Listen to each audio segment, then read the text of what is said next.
Bonjour et bienvenue pour le jour 13. Et là, nous parlons aujourd'hui du cristal de roche. Donc, vous voyez ici, je l'espère. Voilà, elle est tellement transparente, translucide que on ne la voit pas forcément très très bien. Alors, il faut savoir que c'est un quartz, le cristal de roche. Voilà. Les principaux gisements sont dans le monde entier, y compris en Europe, hein, on en trouve dans nos montagnes. Sa couleur, c'est transparent et incolore. Voilà, il n'y a pas de... Elle est vraiment très très transparente. Je ne sais pas si je la prends à la main, vous la verrez peut-être. Ah oui, peut-être un petit peu mieux. Voilà. Voilà. En Europe, c'est vraiment dans les Alpes qu'on on en trouve pas mal sous forme de cristaux. C'est assez joli. Elle agit sur tous les chakras. Alors, c'est vraiment une pierre qui est bénéfique pour tout, hein. Oui, vous la voyez bien. Hop là, j'ai mis ça comme ça.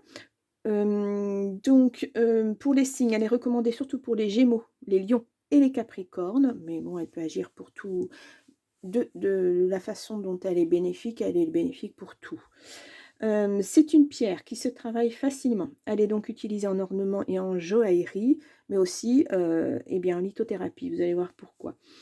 Elle est réceptrice, émettrice et amplificatrice. Ainsi, elle aide à recharger les minéraux et à nettoyer un lieu de ses énergies négatives.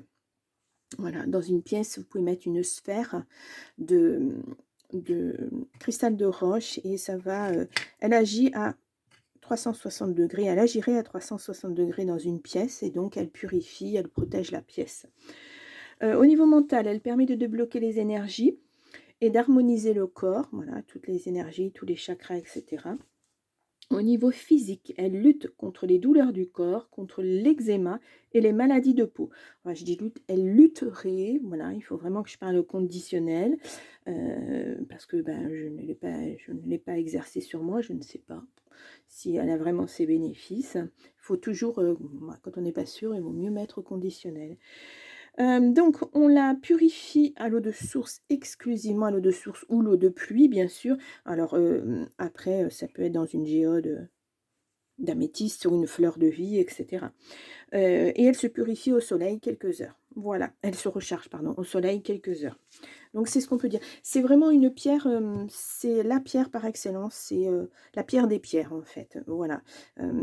On peut l'associer avec toutes sortes d'autres pierres, d'autres minéraux, elle accepte tout et tout le monde et elle décuple les vertus de chaque pierre.